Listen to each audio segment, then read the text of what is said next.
Buenas tardes, muchísimas gracias por estar otra vez aquí con nosotros en estos lunes del Patrimonio Mundial, sobre todo otra vez con una enorme alegría de ver a tantos amigos del otro lado, otra vez aquí con nosotros, incluso aunque hoy estamos explicando la labor que hace una administración española, pero es común a todas, así que muchísimas gracias por estar.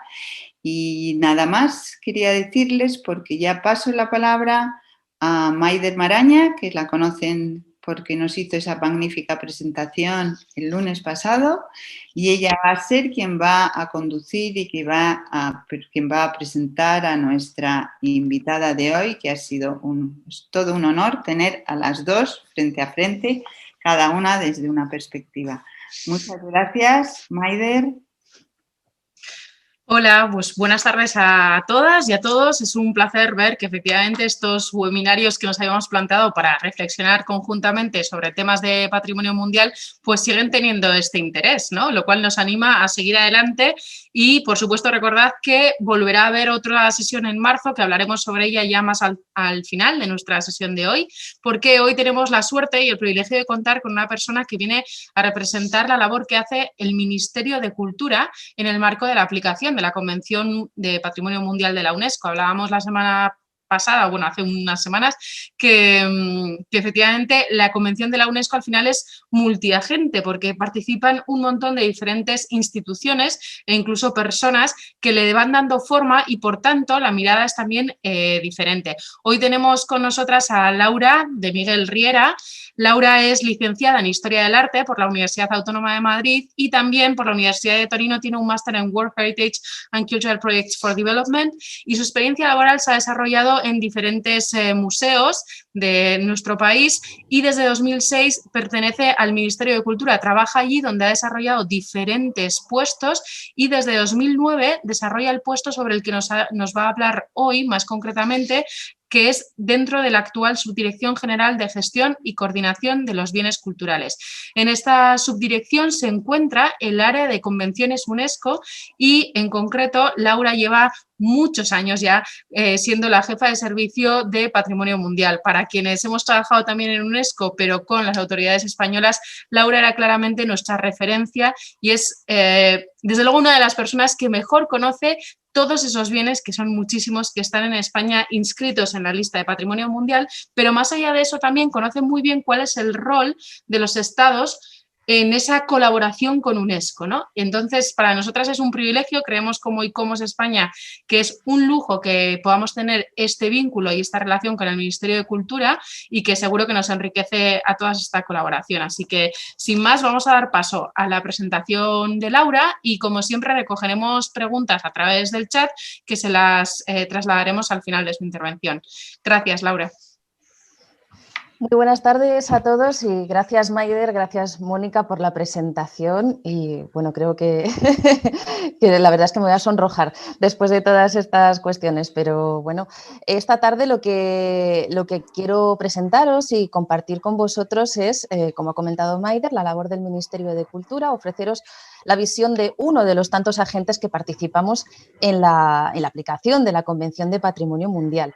Y bueno, pues esta tarde espero daros una visión general a todos. Para los que ya conocen bien el sistema, ya muchas cosas ya habrán oído hablar de ellas. Quizás para los que no las conozcan les sonarán un poco más nuevas y necesitan a lo mejor alguna explicación adicional. En todo caso, espero que sea interesante para todos, cada uno desde su perspectiva, y lo que quería compartir con vosotros, pues esa visión un poco general. Por supuesto que se va a quedar muy superficial por el poquito tiempo que tenemos, pero sí que me gustaría acercaros la labor de la administración. Muchas veces queda muy alejada, no tenemos grandes vías de comunicación ni sabemos comunicar muy bien lo que hacemos muchas veces nosotros mismos, así que muchas gracias a ICOMOS por facilitarnos esta posibilidad de acercarnos a todos vosotros.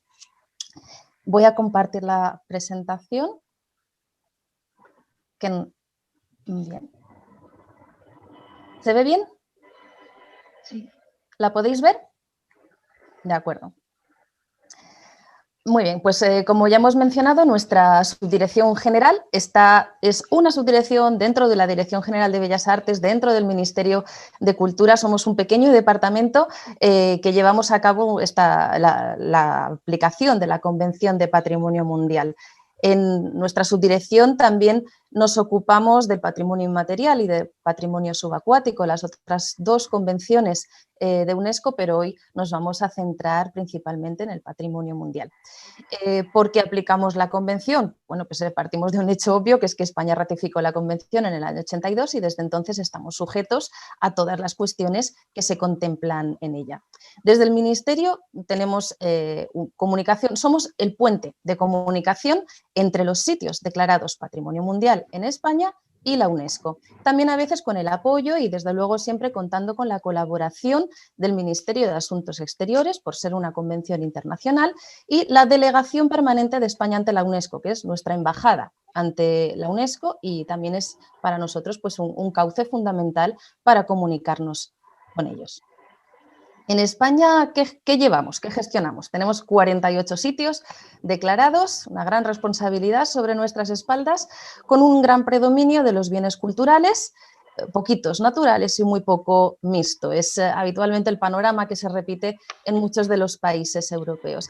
Y tenemos bienes estrictamente nacionales y otros que compartimos con otros países. Tenemos algunos bienes en común con Portugal, con Francia, parece evidente, con Eslovenia parece un poco menos evidente, pero compartimos ahí un patrimonio minero muy interesante y con 12 países europeos compartimos todos el conjunto de hayedos repartidos por Europa, con lo cual tenemos una proyección internacional en este sentido pues bastante amplia.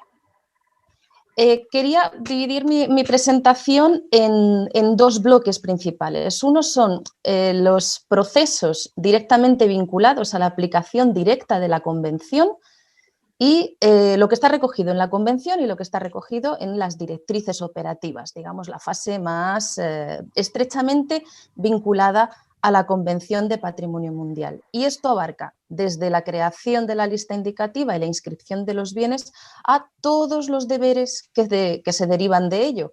La inscripción es solo el principio de un gran camino, muchas veces parece la culminación, pero no. Es el principio de un compromiso que dura pues para siempre, si es posible. Por lo tanto, esto luego genera una gran cantidad de deberes que debemos cumplir. Y en segundo lugar, otras actividades que, no siendo estrictamente obligatorias ni sometidas a lo estrictamente establecido en la Convención, sí que tenemos que llevar a cabo para una mejor gestión, para una mejor difusión, y son actividades que ya cada país desarrolla un poco en función de sus preferencias o de la orientación que quieran darle y que después pues, pasaremos a comentar un poquito más en detalle. Bien, ¿cuál es la primera obligación para un país? Pues establecer lo que se denomina la lista indicativa, ese listado de bienes susceptibles de ser presentados en el futuro en la lista de Patrimonio Mundial. En España, por el sistema competencial dividido que tenemos con las comunidades autónomas, normalmente la propuesta de esos nuevos sitios que quieren ser presentados en un futuro parte casi siempre de las comunidades autónomas, que son las que tienen las competencias en patrimonio. Para la lista indicativa, esto lleva una serie de filtros. Hay muchas propuestas, muchos sitios quieren llegar a ser patrimonio mundial y entonces tenemos que establecer unos cauces con una serie de filtros que vayan depurando todas estas propuestas. En primer lugar, existe lo que se denomina el Grupo de Trabajo 1, que es un grupo de trabajo técnico formado por los técnicos en patrimonio de todas las comunidades autónomas, que se reúnen, comprueban la calidad de la propuesta y emiten una recomendación. Esta recomendación se eleva después al Consejo de Patrimonio Histórico. El Consejo de Patrimonio Histórico ya es un órgano regulado por la Ley de Patrimonio Histórico Español, que lleva reuniéndose desde el año 86, cuando fue puesto en vigor, y en el que se deciden, entre otras muchas cuestiones relativas al patrimonio, en todas sus vertientes, incluso museos, archivos, bibliotecas, etcétera, uno de sus temas es la decisión de qué candidaturas se elevan, de elegir entre todas las propuestas de la lista indicativa cuál va a ser la propuesta que España va a elevar oficialmente ante la UNESCO. Y el Consejo de Patrimonio ya tiene esa decisión. Una vez superado ese proceso, pasamos al de selección de la candidatura y se vuelve a repetir un poco el mismo camino. Primero se reúne el grupo de trabajo de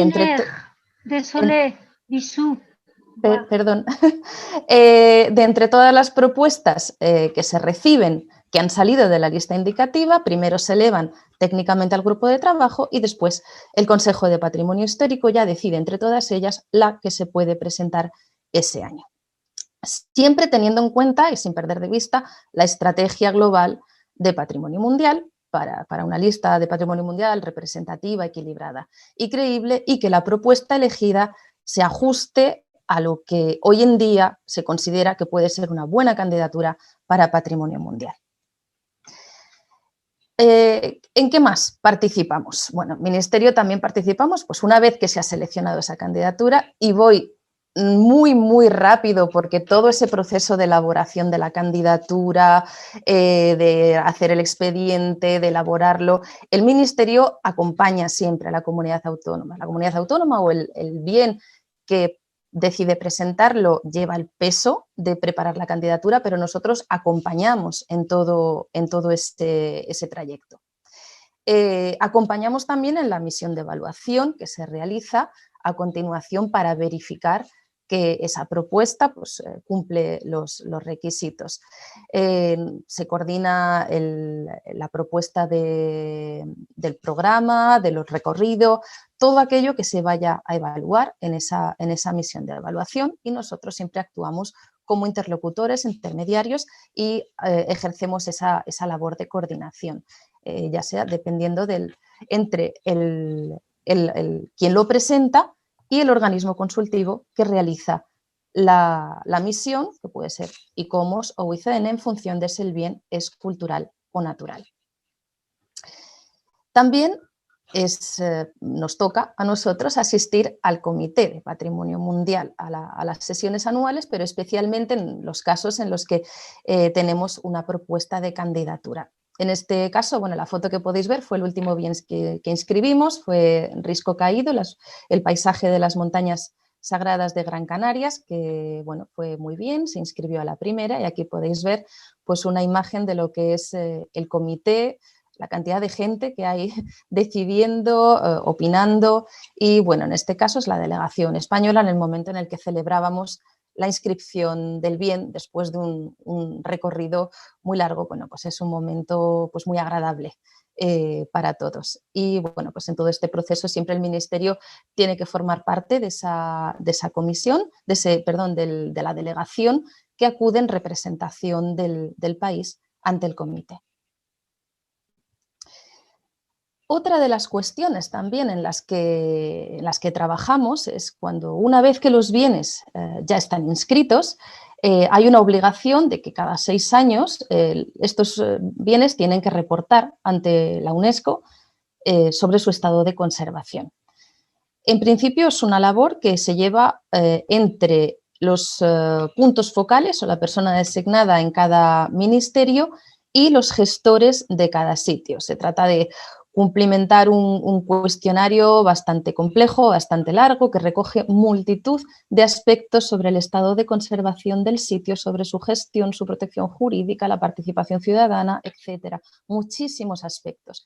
Y nosotros lo que hacemos es coordinar toda esta labor entre los gestores. Los informes nos vienen de UNESCO y nosotros transmitimos a los gestores toda esta labor. Desde UNESCO nos transmiten las instrucciones de cómo hay que hacerlo, cómo hay que cumplimentarlo. Ellos, digamos que su labor es formar a los focal point nacionales, y los focal point nacionales, a su vez, formamos a los gestores para que puedan cumplimentar adecuadamente esos informes periódicos. Esta es una labor que dura meses normalmente, y durante todo este tiempo pues, estamos en contacto continuamente con los gestores para ayudarles a cumplimentar toda esta información. Y bueno, los informes periódicos se hacen aproximadamente cada 6 años, independientemente del estado de conservación de cada bien, pero cuando surge un problema o surge alguna cuestión problemática en un sitio patrimonio mundial, pues también tenemos que ocuparnos de ese seguimiento del estado de conservación. ¿Cómo surgen estas? Muchas veces lo llamamos denuncias, pero no son denuncias, son notificaciones o noticias que nos llegan de que en un sitio patrimonio mundial no se están cumpliendo las normas necesarias ni se cumplen los estándares de un buen estado de conservación de ese lugar. ¿Cómo nos llegan todas estas información? ¿Cómo controlamos o cómo sabemos que un bien está sufriendo algún tipo de problema? Bueno, en muchos casos nos llegan denuncias de terceros, directamente ciudadanos, asociaciones, etcétera, que se dirigen directamente a nosotros. En otros casos es el propio Centro de Patrimonio Mundial de la UNESCO en el que nos dirige una carta, como la que veis a la derecha, que cuando llega nos da mucho miedo, decimos, ay Dios mío, otro problema, y bueno, pues nos notifica que hay alguna cuestión que han detectado. Y lo primero que hacen es preguntarnos a nosotros y nosotros al gestor directo qué está pasando en ese sitio y si le podemos dar más información. También nos llegan quejas a través de la Comisión Nacional de UNESCO o bien podemos enterarnos a través de la prensa, por ejemplo, y en ese caso podemos actuar de oficio o porque en el propio ministerio hayamos tenido noticias por cualquier otra vía. En todos esos casos lo que hacemos es ponernos en marcha, lo primero, y contactar con el gestor del bien. Aquí podéis ver de una manera un poco esquemática y muy simplificada qué sucede cuando nos llega una denuncia sobre un estado de conservación. Bueno, en primer lugar, recibimos esa notificación, nosotros nos ponemos en contacto con el gestor, normalmente pues un ayuntamiento o una entidad privada, o bueno, que corresponda en cada caso, y con la comunidad autónoma correspondiente, que en última instancia es la que gestiona el patrimonio en su propio territorio. Recopilamos esa información, hablamos con ellos, intentamos ver cuál es el problema, se elabora un informe de respuesta que nosotros transmitimos al Centro de Patrimonio Mundial. También en ocasiones podemos pedir informes externos, como por ejemplo al Instituto de Patrimonio Cultural de España, y bueno, nosotros contestamos al Centro de Patrimonio Mundial. En algunos casos, si son cuestiones que realmente se pueden resolver o no tienen un gran alcance, ahí acabaría la tramitación. Cuando son cuestiones más complejas, este proceso se inicia una y otra vez hasta intentar alcanzar una solución adecuada para la conservación del patrimonio mundial.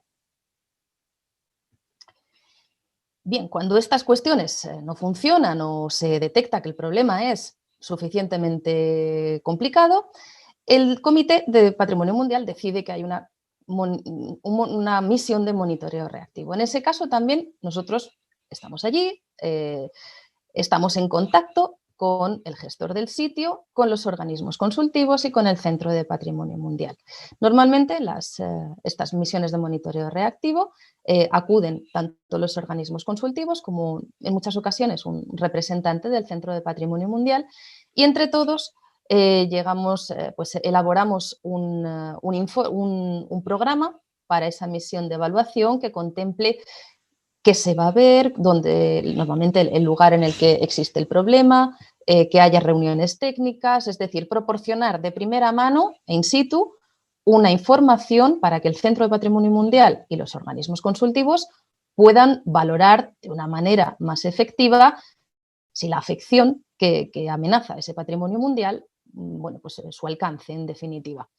Aquí tenemos un par de casos que os he puesto, por ejemplo, que tuvimos pues ya hace tiempo en Salamanca, arriba es la Plaza de los Bandos, hubo un proyecto de construcción de un aparcamiento, fue muy polémico, tuvimos muchas decisiones del comité y al final, bueno, pues se abandonó el proyecto y hoy por hoy nosotros mantenemos un contacto de vez en cuando con el Ayuntamiento de Salamanca cada vez que se propone un nuevo proyecto o quieren avanzar en proponer una nueva solución para esta plaza, aunque no se va a construir el parque, sí que está pendiente de una reordenación urbanística bueno, pues en estos casos nos informan al ministerio, lo comparten con nosotros, es una manera de tener un diálogo mucho más ágil, porque al final lo importante muchas veces es el diálogo, es hablar y evitar que cada actor, cada administración, cada uno vaya por su parte. Muchas veces los problemas se solucionan pues sentándose en la misma mesa, hablando, dialogando y conociendo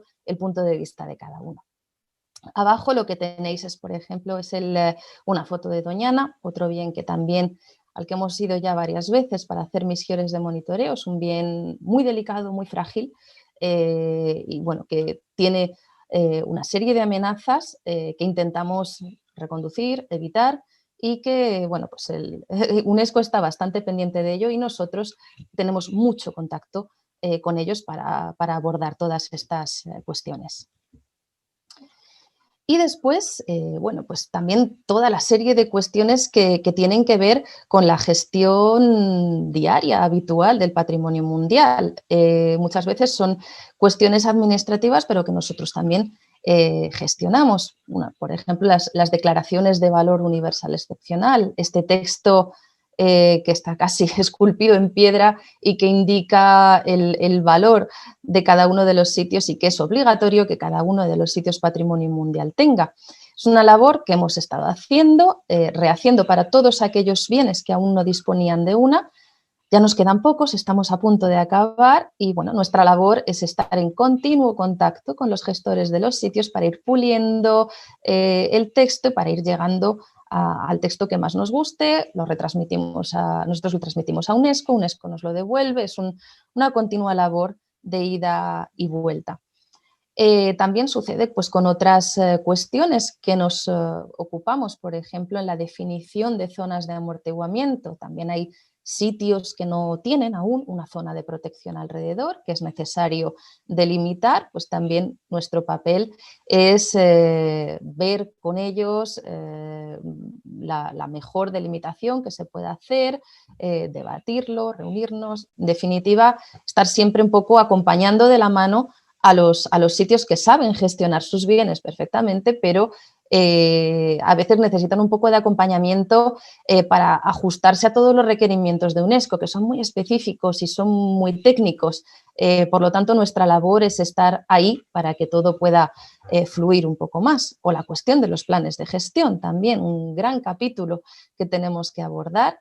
Todos los sitios también tienen que tener un plan de gestión, cuestión que no siempre se ha llevado a cabo y bueno, pues nuestra labor también es insistir en este tema y procurar que en un futuro pues todos los bienes tengan un plan de gestión. Hemos tenido muchísimas reuniones, esto lo repetimos muchísimas veces y es una labor que nosotros llevamos a cabo y que intentamos transmitir lo más posible a los sitios patrimonio mundial. Y bueno, pues también dentro de estas obligaciones que tenemos como Estado parte es, como os comentaba antes, la asistencia al comité. No solo cuando vamos a inscribir sitios, sino como Estados miembro. Los países pueden acudir al comité en dos calidades, como miembros del comité o como observadores.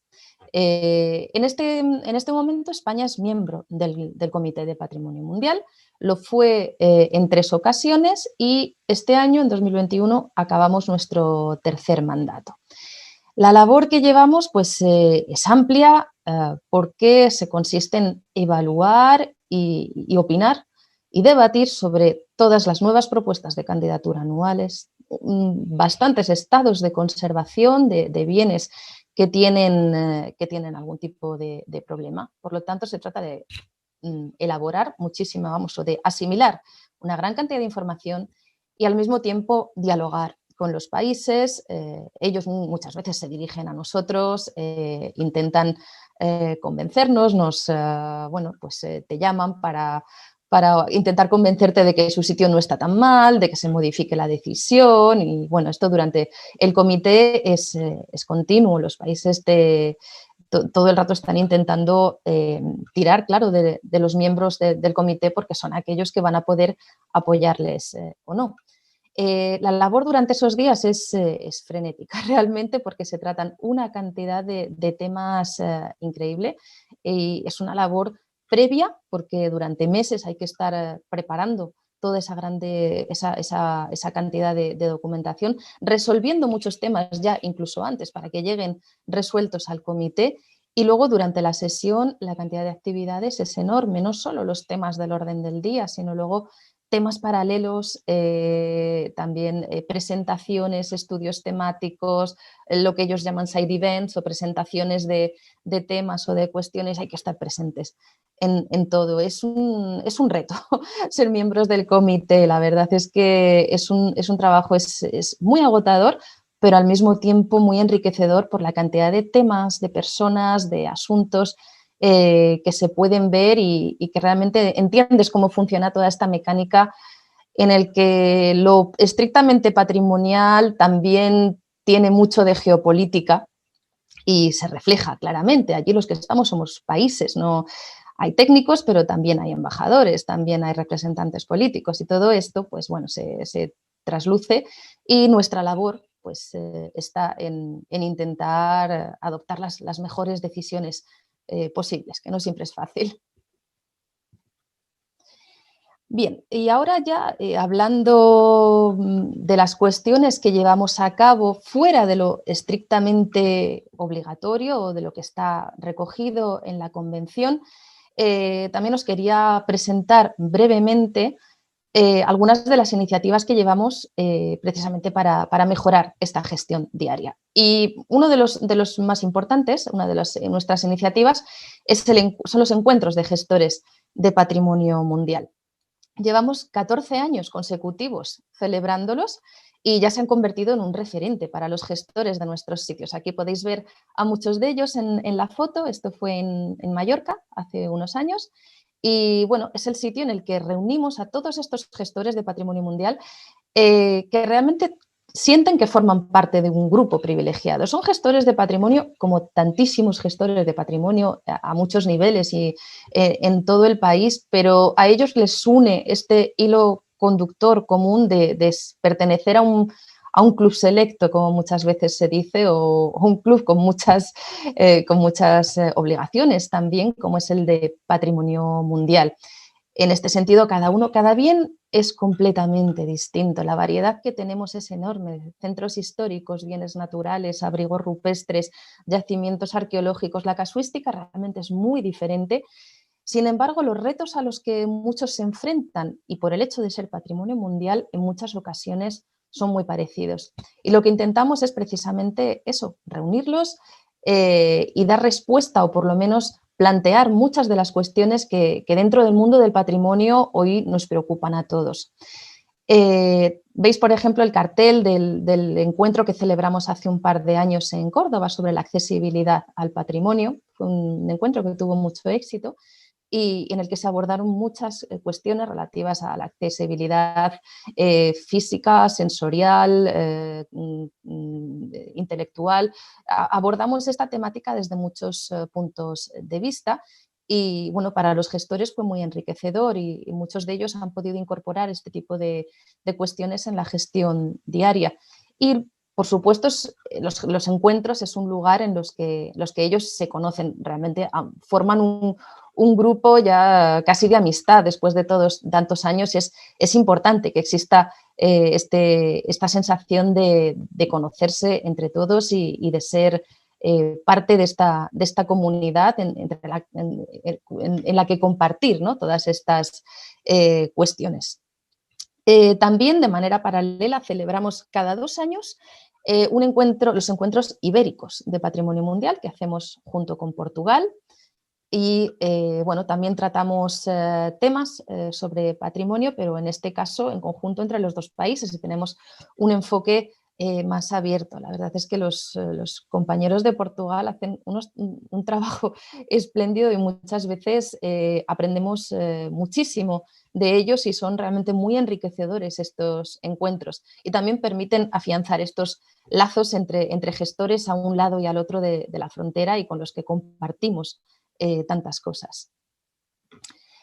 También desde el Ministerio asistimos a la red de asociaciones, a la red europea de asociaciones de patrimonio mundial, una iniciativa que empezó en 2015 fue Francia quien lo propuso en su momento y en la que se dan cita casi todas o muchas de las asociaciones de patrimonio mundial en toda Europa, porque igual que en los encuentros de gestores, los gestores comparten, también a nivel internacional esto se replica de la misma manera y también a nivel europeo todos estos gestores al final comparten cuestiones muy, muy similares en su patrimonio. Nosotros, ¿por qué asistimos a estas reuniones? Si en el fondo son asociaciones. Bueno, porque el caso de España es un poco particular. España siempre nos gusta ser diferentes y nosotros no tenemos una asociación que reúne a todos nuestros sitios Patrimonio Mundial, sino que tenemos dos en España. Una que es la de Ciudades Patrimonio Mundial, que agrupa a 14 sitios, todos los centros históricos declarado Patrimonio Mundial, y la Alianza de Paisajes Culturales, más enfocada evidentemente hacia los paisajes. La cuestión es que estas dos asociaciones no cubren los 48 sitios y, por tanto, el Ministerio acudimos un poco en nombre de todos esos otros lugares que hoy por hoy no están representados en una asociación, pero que también pueden tener una voz en este foro. Este es un proyecto que ha empezado con bastante fuerza. El año pasado no se pudo celebrar por las cuestiones sanitarias evidentes, pero es un proyecto que bueno, tiende a crecer más en el futuro y a reforzarse y que, bueno, para nosotros la verdad es que es muy interesante también tener esta visión a nivel europeo. ¿Qué más hacemos desde el Ministerio? Bueno, pues una muy básica pero fundamental, que es dar ayudas económicas, que en el campo del patrimonio siempre son pocas. De hecho, nuestras ayudas son modestas. Repartimos anualmente, actualmente estamos en 470.000 euros anuales a repartir entre 48 sitios.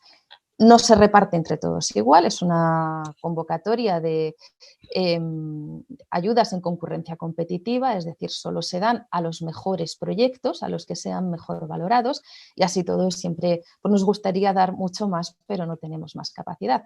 Son ayudas destinadas a todo tipo de proyectos, muchos de ellos bueno, pues dedicados a la gestión diaria. Dedicamos muchísimo a cerramientos y accesos de arte rupestre, porque tenemos el bien de arte rupestre de la cornisa cantábrica, que está formado por casi 800 abrigos y piden muchas de estas ayudas y bueno, pues anualmente recibimos muchas solicitudes, pero pueden ser ayudas para cualquier otro proyecto, señalética o restauración, en fin, no tenemos un límite de acciones, todo aquello que vaya encaminado a reforzar el patrimonio mundial. Y bueno, pues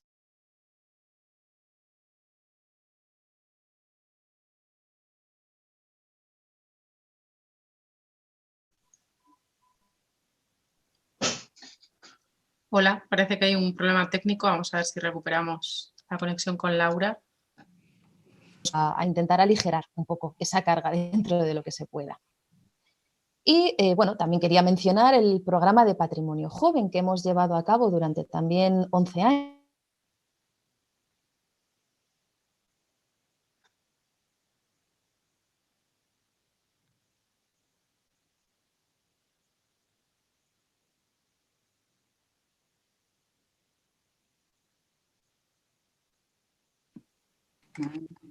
Parece que Laura tiene algún problema de conexión. Y que conviven unos cuantos días. Laura, perdona, ¿sí? ¿me oyes? Sí, es que ha habido algún problema de conexión, entonces no te hemos podido escuchar mucho la anterior diapositiva y esta. Te pedimos si haces, por favor, un pequeño recopilatorio de lo último que has mencionado, porque se ha cortado por un instante. Vale, perdón. Vale, pues soy muy breve. Las ayudas de Patrimonio Mundial, repartimos dinero para ayudar a la gestión del patrimonio mundial, que es una obligación para todos. Y el programa de Patrimonio Joven, que se expresa sobre todo a través de los foros de Patrimonio Joven, en los que niños de todas partes del mundo acuden durante unos cuantos días para conocer el patrimonio mundial en España y aprender qué es el patrimonio, a valorarlo, a saber cómo se gestiona de primera mano ese patrimonio y a poder conocerlo y después difundirlo cuando lleguen a sus países de origen. Cuando hablo de todo el mundo, es todo el mundo. Han venido niños de China, de Australia, de Canadá, o sea, han venido gente de puntos muy, muy diversos, y toda esa experiencia que ellos acumulan en esos días, pues después, desde luego, son los mejores embajadores. Los niños acogen esto con un entusiasmo que ya nos gustaría a nosotros, y creemos que es una experiencia que después se llevan para toda la vida, prácticamente. También hemos tenido alguna experiencia de foros accesibles, foros con niños, pero para personas con discapacidad. También al mismo tiempo que conocemos el patrimonio, sensibilizamos a los niños sobre las personas con discapacidad y cómo pueden acceder y conocer ese patrimonio. Y bueno, hemos hecho esta actividad 2 veces y siempre ha sido pues muy bien acogida y con mucho éxito. La verdad es que los niños luego se llevan muy buen recuerdo. Y bueno, ya para terminar, pues también pues cuestiones por las que intentamos entrar un poco más en contacto con el público, pues nosotros estamos a cargo del mantenimiento de la página web del Ministerio, redes sociales, Instagram. Desde este año estamos presentes ahí, y luego hace poco también hemos publicado este mapa de patrimonio mundial con el que intentamos acercar y divulgar también. Por la parte de atrás, que aquí no podéis ver, viene una explicación de todos y cada uno de los sitios para que la gente pueda ver esa riqueza general que tenemos en España, y la verdad es que muchas veces no es tan conocida como muchas veces pensamos, o hay sitios muy conocidos que tapan a otros, ¿no? Entonces, para nosotros es tan importante la Alhambra como el último abrigo rupestre más desconocido. Por lo tanto, bueno, pues hacemos este tipo de materiales para que todo el mundo, para poder acercar un poco más estas cuestiones. Y luego hacemos iniciativas también, pues algunas muy curiosas, como este año estamos colaborando con Loterías Nacionales para la edición de una serie de billetes dedicados al patrimonio mundial en España. Bueno, también es una manera de acercar el patrimonio. Se empezarán a publicar a partir de marzo, a emitir estos billetes, y es otra manera más de acercar el patrimonio. También hemos colaborado con algunos de nuestros sitios Patrimonio Mundial para que participen en la campaña de voluntariado de Patrimonio Mundial que organiza la UNESCO. Bueno, pues nosotros les apoyamos, escribimos cartas de apoyo ante el centro y estamos acompañando también estas cuestiones. Y últimamente también pues colaboramos, estamos traduciendo los cuadernos urbanos, que es una publicación del Centro de Patrimonio Mundial dedicado a los centros urbanos Patrimonio Mundial, y que estamos también traduciendo al español para que puedan llegar al mayor número de personas posible. Y ya con esto termino. Hemos dado un vistazo bastante amplio a todo lo que hacemos. Podríamos profundizar muchísimo más, pero yo creo que ya por hoy lo vamos a dejar aquí. Pues muchísimas gracias, Laura. La verdad es que has compilado en 30 minutos 11, 12, 13 años de experiencia que llevas, y seguro que ha sido muy complejo. Pero eso de que terminamos acá, pues te quiero invitar a seguir, a empezar de nuevo, porque en realidad hemos tenido muchísimas preguntas a través del chat durante tu intervención, lo cual significa que evidentemente ha generado mucho interés, y además de diferente índole. Así que vamos a ir poco a poco, vamos a intentar responder a todas. También pedimos paciencia si no nos da tiempo a responder a alguna de ellas, y la podríamos responder luego por email, etcétera. Pero bueno, vamos a empezar, por ejemplo, por un tema que también salió en la anterior intervención, y que era la cuestión del valor universal excepcional, ¿no? ¿Cómo hacemos hoy en día todavía para valorar, para realmente designar y decidir si un bien tiene o no un valor universal excepcional? Una de las personas que están entre el público nos planteaba si esto es factible, si es realmente medible desde una óptica de valores cambiantes en esta sociedad cambiante, ¿no? Y vinculado a eso también había otra persona que al principio de tu intervención preguntaba, cuando mencionabas las candidaturas que podrían llegar a presentarse ante UNESCO, pues cuáles de ellas, ¿no?, tienen más posibilidades quizá de ser seleccionadas, así que creo que igual podemos incluso juntar un poco la respuesta a ambas cuestiones.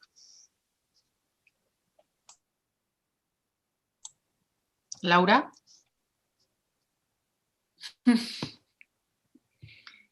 Nos ha perdido Laura. Uy, un segundo porque parece que hemos tenido un...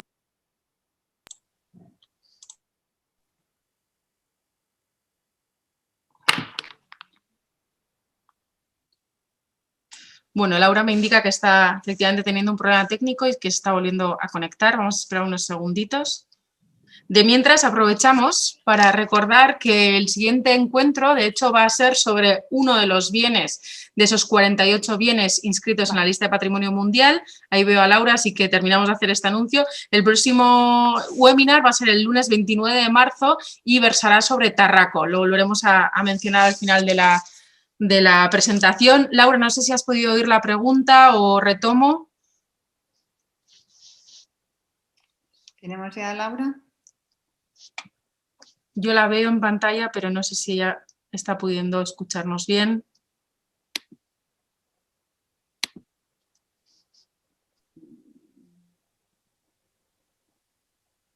Hola, Laura, ¿nos escuchas? Sí, perdón, es que me está fallando ahora la conexión, lo siento. No pasa nada.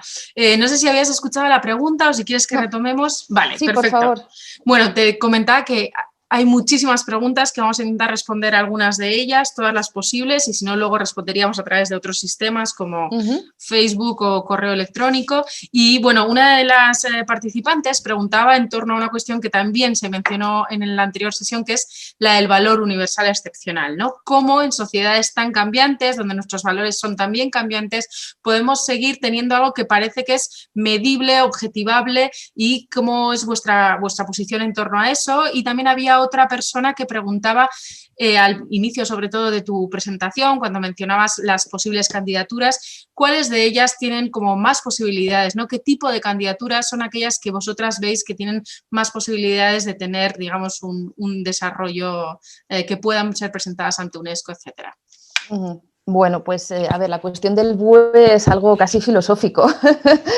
¿Cómo podemos hacer? Eso es algo que no nos compete a nosotros. Yo creo que es algo que toda la comunidad internacional tenemos que ponernos a pensar en ello. Se intenta ser objetivo, se intenta ver los valores que están más afianzados por la historiografía, por el arte, por la antropología. Se intenta que sea lo más científico posible. Ahora bien, si efectivamente en este momento que estamos en un momento de revisión profunda de muchas de las cuestiones que parecían asentadas, esto podrá plantearse, pues a lo mejor sí. Hoy por hoy no hemos entrado tan a fondo en el debate, pero a lo mejor en el futuro habrá que verlo. Y en cuanto a las candidaturas que tienen más posibilidades, bueno, eso, siempre nuestro punto de referencia es la estrategia global establecida por la propia UNESCO, por la que se ven cuáles son aquellos bienes que pueden completar mejor el discurso ya existente dentro de los bienes ya inscritos, y intentamos ocupar esas lagunas o esos huecos que quedan de culturas o lugares que no están bien representados, y siempre pues procuramos elegir los que mejor se puedan adaptar. Por ejemplo, en los últimos años, pues Risco Caído, de que hablábamos antes, pues es una cultura aborigen isleña, es algo que no está muy representado en la lista, y por eso apostamos por esa candidatura. Muy bien, pues otra persona también nos preguntaba, efectivamente vinculado a lo que tú planteabas, de que el camino no se termina una vez que está inscrito, sino que en realidad a partir de ahí empieza, y nos preguntaba sobre el tema de los informes periódicos, ¿no? Que cuál es la situación actual, en qué punto estamos con los informes periódicos y específicamente cuándo le tocaría a España y a sus 48 bienes tener que pasar por ese ejercicio de monitoreo. Bueno, pues el próximo ciclo empieza en 2022, pero antes tenemos que recibir el pistoletazo de salida de la UNESCO. Es el Centro de Patrimonio Mundial, es quien se ocupa de organizar todos estos ciclos por áreas geográficas mundiales. Nosotros estaremos en el área europea y cuando nos toque el año que viene, Ellos nos mandarán toda la información, nos dirá en qué consisten los cuestionarios, nos explicarán todo el procedimiento. Y una vez que ya nosotros tengamos toda esa información que UNESCO nos traslade, nosotros ya empezaremos a trasladarla y a empezar el ciclo con los gestores. Pero antes de otoño del 21 no creo que UNESCO empiece este proceso con nosotros para luego ya empezar efectivamente en el 22. Y vinculado también a los sistemas de monitoreo, ¿no?, que UNESCO pone en práctica diferentes, nos pregunta, por ejemplo, una persona que está en el público también nos consulta sobre el tema de cómo hacer en casos donde, en este caso preguntaba específicamente sobre una zona de amortiguamiento, ¿qué hacer cuando ya se ha detectado que existe un problema? Ha habido, según la terminología empleada por la persona que nos plantea la pregunta, una subsanación y pasan los años y sigue sin realmente ponerse en marcha lo solicitado, digamos, por UNESCO, por ejemplo, ¿no? Entonces, sería interesante igual si nos puedes comentar en torno a cómo se desarrollan luego esos procesos de monitoreo cuando se ha detectado ya una cuestión a resolver en algún bien. Vale, no sé exactamente de qué puntos, de qué bien estar hablando, porque no es el único que está así. Efectivamente, las cuestiones que nos manda el comité o las recomendaciones de los organismos consultivos tardan mucho tiempo en ponerse en marcha. Como comentábamos, son muchos actores, nosotros somos solo uno y no el que tengamos, no somos el que tenemos más peso en todas estas cuestiones. Muchas veces depende de administraciones autonómicas o locales el ponerlo en marcha. Y esto, sabéis que siempre tiene dificultades por cuestiones de tipo político, económico, acuerdos previos. A veces nos encontramos con ayuntamientos que quieren llevar a cabo.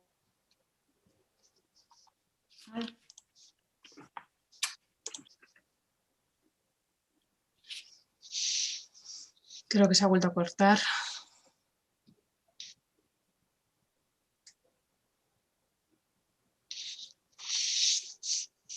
Bueno, vamos a esperar unos segundos a ver si conseguimos recuperar una vez más la conexión de Laura. No sé si me habéis oído o se ha cortado la conexión. No, se ha cortado, Laura. ¿Se ha cortado? Vale. ¿Ahora me oís? Sí. Bueno, no sé dónde me he quedado antes. Cuando planteabas un poco la coordinación entre diferentes agentes, la voluntad de algunos ayuntamientos. Sí, pues eso, lo que ya comentaba, que en algunos casos hay ayuntamientos que no quieren llevar a cabo determinadas acciones, pero tienen compromisos adquiridos o la legislación urbanística permite cierto tipo de actuaciones y por seguridad jurídica o por indemnizaciones muy elevadas que tendrían que asumir, pues no tienen tan fácil negar este tipo de cuestiones. Entonces aquí siempre hay que llegar a un acuerdo intentar encontrar la mejor solución posible para todos, porque no siempre es fácil y no siempre se puede hacer lo que uno quiere en muchos casos.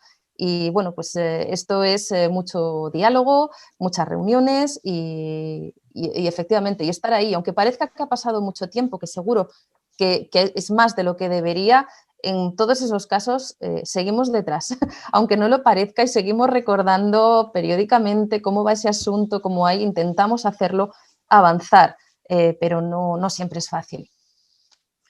Sí, y tú mencionabas ahora también, y efectivamente una de las participantes preguntaba, ¿no?, cómo hacer, volviendo al caso de las candidaturas, cómo hacemos, ¿no?, para evitar las connotaciones políticas o las diferentes miradas que pueden tener las comunidades autónomas o el gobierno central, en este caso de España, a la hora de identificar esas posibles candidaturas, ¿no?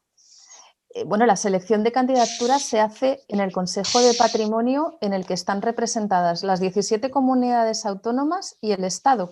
Por lo tanto, es una decisión totalmente consensuada por todos, con lo cual, si hay alguien que está francamente en desacuerdo, eso no va adelante, pero hasta la fecha no hemos tenido esa situación y casi todas las candidaturas siempre han ido con un consenso muy amplio y sin problema. Pues otra persona nos preguntaba, a raíz del caso de Salamanca, que tú también has mencionado, ¿no? ¿Hasta qué punto la protección de patrimonio mundial, digamos, esa inscripción que se realiza ante UNESCO, da protección a toda la ciudad, a cómo afecta en general a la ciudad, o si solo a la ciudad histórica, al núcleo urbano, etcétera, ¿no? Y en ese marco, ¿qué procesos de renovación o adaptación de la ciudad deberían ser comunicados a UNESCO, etcétera? Bueno, esto es un tema complejo también. Estrictamente hablando, todos los sitios patrimonio mundial tienen una delimitación cartográfica muy clara. Y lo que es el sitio patrimonio mundial, hasta ahí es el campo de acción UNESCO. Y en segunda instancia, a su zona de amortiguamiento que está alrededor. Y en tercera instancia, pero de manera ya un poquito más difusa, los posibles impactos visuales o de otro tipo que estén fuera de la zona de amortiguamiento. En todos estos lugares es de aplicación, de una manera o de otra, la Convención de Patrimonio Mundial. ¿Qué hay que comunicar al centro? Pues aquello que pueda afectar. No está establecido ni regulado de una manera más clara que eso. Es difícil afinar más porque las instrucciones de UNESCO se tienen que aplicar a nivel global a todos los países, con lo cual son bastante amplias en ese caso. Todo lo que se considera que pueda afectar al valor universal excepcional en un sentido o en otro. Y aquí, bueno, pues intentamos ser lo más precisos posibles, pero es verdad que no se puede bajar a todos los detalles. Pues yo creo que vinculado también a esta idea, ¿no?, de cómo responder a situaciones específicas, nos ha llegado una pregunta que seguramente esperabas que sucediera, y es el tema de qué va a ocurrir con las puertas de la Catedral de Burgos, ¿no?, y la posición ante Patrimonio Mundial. La estaba esperando, efectivamente, es la plena actualidad.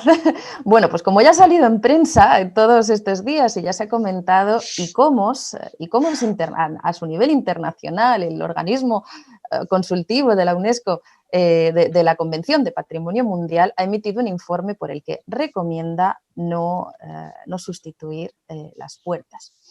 Bien, ICOMOS ha hecho su recomendación. Y ahora la responsabilidad es del Estado parte ante la Convención, es decir, nosotros como Ministerio tenemos que responder ante el Centro de Patrimonio Mundial, pero tenemos por una parte el propietario de la catedral y por otro la administración más directamente competente en materia de patrimonio, que es la Dirección General de Patrimonio de la Junta de Castilla y León. Todos estos actores tienen que estar de acuerdo y alineados si lo que queremos es conservar el patrimonio mundial. Y como organismo consultivo de la Convención ha dado ya su opinión. Por lo tanto, entendemos que lo más recomendable es seguir esta opinión. ¿Qué puede pasar si no se hace? ¿Qué sucede cuando no se siguen estas recomendaciones? Bueno, pues quien opina y quien tiene poder de decisión en el ámbito de la Convención es el Comité de Patrimonio Mundial, que son los 21 países, que el comité sí que puede tomar decisiones tales como incluir el bien en la lista en peligro o incluso decidir sacarlo de la lista de patrimonio mundial. Vinculado a eso, de hecho, una de las personas nos preguntaba cuándo se pone un bien en la lista de patrimonio en peligro, así que, bueno, sería una buena oportunidad para responder también a esto.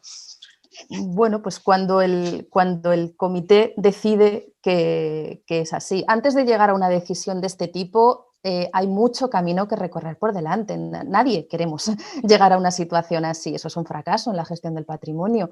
Primero hay diálogo, hay reuniones, se intentan por todas las vías alternativas y en última instancia, el comité decide dar estos pasos cuando se puede demostrar que hay una afección universal del sitio, es decir, los valores por los que el bien fue inscrito en la lista. Bueno, pues siguen llegando preguntas, así que voy a intentar también mantener un poco el orden de llegada para garantizar un poco de respuesta a las que llegaron también en primer lugar. Y vamos a cambiar ahora totalmente el rumbo de las preguntas, y es que en vez de centrarnos en los bienes, ha habido dos personas que se han interesado por vuestro trabajo dentro del propio ministerio, ¿no? Y en concreto por cómo son vuestros puestos de trabajo, si es que son puestos de trabajo a los que se accede a través de oposiciones y en concreto esta oficina que trabajáis en materia de convención de la UNESCO, a ver si es la misma parte del ministerio por la que se accede en oposiciones como las de museos, archivos, bibliotecas, etcétera. Bueno, pues yo de hecho pertenezco al cuerpo de ayudantes de museos y efectivamente muchos de mis compañeros también son conservadores o ayudantes de museos. También alguna de nuestras compañeras también es del cuerpo de bibliotecas y muchos de nosotros accedimos por ahí. Esa es una de las vías de entrada. Luego también hay un perfil más jurídico de técnicos de la administración del Estado y sí, y también hay cuerpos auxiliares, desde luego. Pero sí, efectivamente, casi todos de los que estamos en este momento hemos accedido por estas oposiciones, bibliotecas y museos. Bueno, pues es evidente que les ha parecido interesante vuestra labor. Por seguir también un poco con el orden, cuando presentabas también las diferentes cuestiones que hacéis, por ejemplo, las actividades educativas y los foros juveniles, bueno, pues había una persona que se interesaba por cómo se decide o se selecciona a las niñas, niños jóvenes que acuden a estos foros juveniles cuando vienen de otros países y qué cantidad de jóvenes reunís en estos encuentros.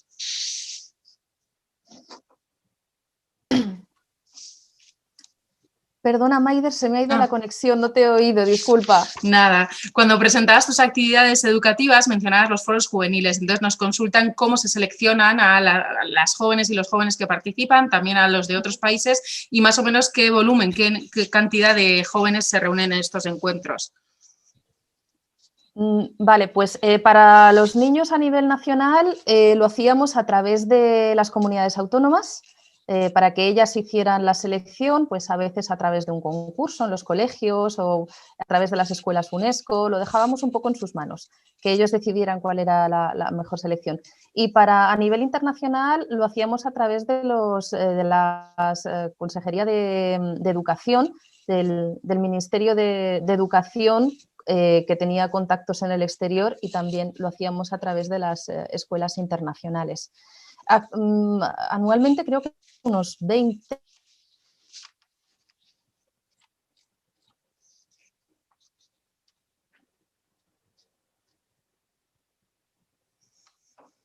Ay, se nos ha vuelto a colgar, yo creo. Sí, ahí. ¿Hola? Sí, os oigo un poco. Ahora, es que perdón por...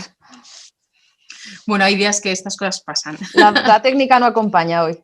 Bueno, estamos ya en las 8, pero vamos a aprovechar para, si te parece, Laura, meter alguna preguntita más. No vamos a llegar a todas, pero por lo menos alguna de ellas. Nos comentaba también otra persona sobre el interés por las buenas prácticas, ¿no? Que en general se ve que los registros de buenas prácticas son escasos y si tú consideras que en realidad debería ser más fomentado esta herramienta como un mecanismo también para prevenir y conservar otros bienes. Sí, fundamentalmente, vamos, porque siempre estamos hablando de lo malo, pero no hablamos de lo bueno. Y hay mucho más bueno que malo, claro. Y la verdad, por ejemplo, los encuentros de gestores que os comentaba antes, continuamente lo que hacemos es compartir buenas prácticas compartir entre unos y otros.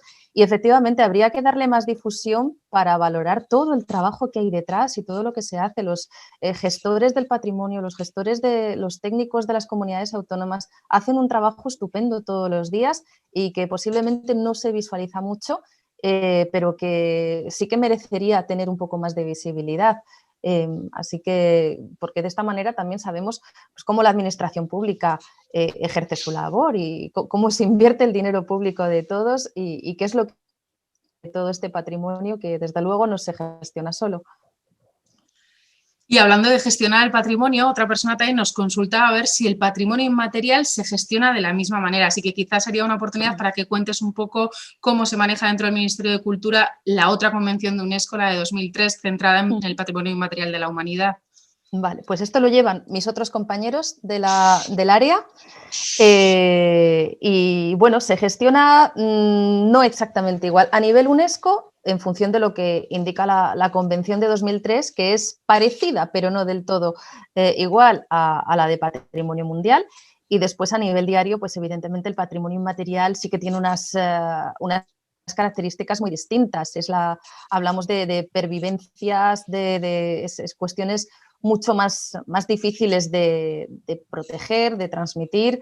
Ahora, por ejemplo, durante la pandemia, pues toda la cantidad de festividades y de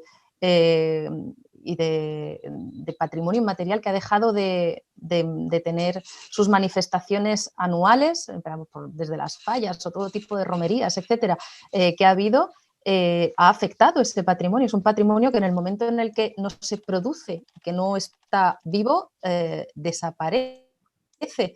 Entonces, evidentemente, las medidas que hay para gestionarlo, para preservarlo, son muy distintas porque tiene una esencia muy, muy diferente. Bueno, pues volviendo también un poco a la idea del listado y de los cambios que se suceden en los bienes ya inscritos, otra persona nos consultaba sobre las declaraciones, mencionaba con muchos bienes, me imagino que se referirá, por ejemplo, a los bienes en serie, si este listado de un bien ya inscrito se puede actualizar. Se puede actualizar mediante un proceso de candidatura muy complicado.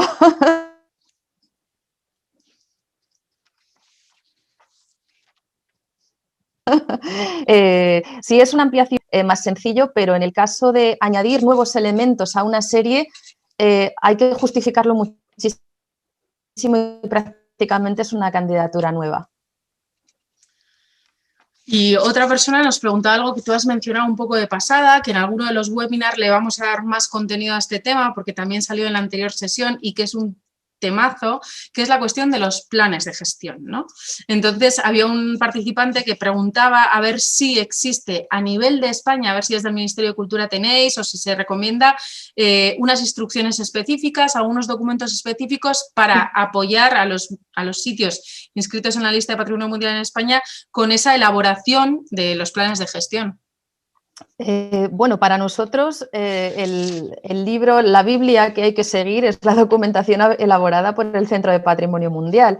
Creo que tampoco merece la pena que empecemos a elaborar nosotros otros manuales y ir más allá si todavía no hemos asumido plenamente el manual para elaborar planes de gestión realizado por el Centro de Patrimonio Mundial, que creo que en estos momentos está en proceso de revisión y de actualización, pero que constituye una base estupenda de la que partir. Luego cada uno lo asimila a sus propias circunstancias, pero hoy por hoy no hemos considerado necesario ir más allá y hacer nosotros uno propio, existiendo ya este.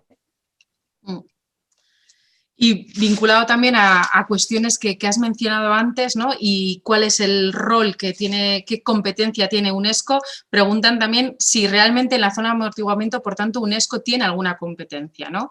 Yo creo que en parte lo has mencionado antes, pero igual estaría bien clarificar un poco más. Se me ha ido un momentito. ¿Repetir la pregunta? Sí. Antes mencionabas también algunos aspectos de la zona de amortiguamiento y cuando estabas mencionando esto, una persona preguntaba en el chat, ¿no?, si realmente, por tanto, UNESCO también tiene competencia en esa zona declarada como zona de amortiguamiento, ¿no? Y quizás estaría bien que aclararas un poquito más si realmente UNESCO tiene o no potestad para opinar sobre lo que sucede en esa zona. Ay, se ha vuelto a cortar.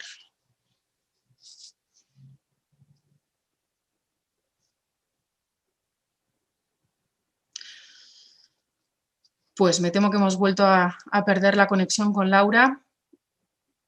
Estamos, es verdad, fuera de tiempo. La compañera de ICOMOS nos está comentando de la Secretaría que, por supuesto, todas aquellas preguntas que no puedan ser respondidas en estos momentos podemos recibirlas por email. Nos están haciendo preguntas sobre bienes específicos, que es lógico este interés. Y entonces, de hecho, voy a aprovechar este corte. Agradecemos a Laura, aunque no nos pueda estar escuchando, en nombre de ICOMOS España, bueno, pues su voluntad de estar hoy aquí, su excelente exposición, donde yo creo que ha sido maravilloso maravilloso cómo ha sintetizado tantos años de experiencia y un trabajo tan profundo y tan diverso en el ámbito patrimonial en estos 30-35 minutos de exposición, más las respuestas que nos estaba dando. Y aprovechamos, como decimos, para recordar que nuestra idea es volver a encontrarnos el próximo lunes 29 de marzo, donde contaremos con Jordi Tresserras y Joaquín Ruiz de Arbulo, que se van a centrar en uno de estos bienes, de los 48 que están inscritos en el Estado español, que es el de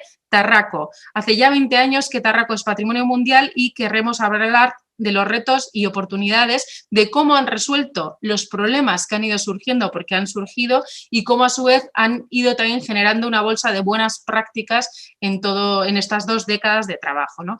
Así que lamentamos que no podamos agradecer a Laura de Miguel su excelente exposición. Os agradecemos a todas y a todos todas vuestras preguntas, lo cual nos anima a seguir organizando estos webinars porque es evidente que la iniciativa os resulta interesante.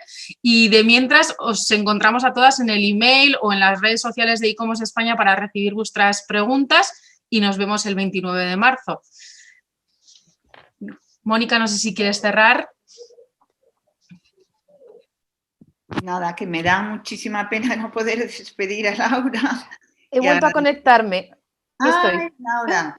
Fantástico. Pues Maider ha hecho, claro, se ha despedido de ti como no podía ser menos alabándote porque la cantidad de preguntas que hemos tenido, el interés, la claridad de tu exposición, en fin, ha sido magnífico y un lujazo. Teneros aquí a las dos mano a mano. A mí me hubiera gustado sacar algún tema un poco controvertido para entre las dos, que hubiera habido un poquillo de discusión muy interesante, pero bueno, lo dejaremos para otro lunes. Y sobre todo darte las gracias a ti muchísimo por este honor que nos has hecho. Gracias por darnos a conocer lo que hace el Ministerio. Y gracias a todos los que estáis ahí. Y no faltéis el próximo lunes porque tendremos otra sesión muy interesante. Muchísimas gracias, Laura, y muchísimas gracias, Maider. Muchísimas gracias. Nos vemos. Ha sido un gusto. Gracias, Laura. Gracias, Laura. Adiós.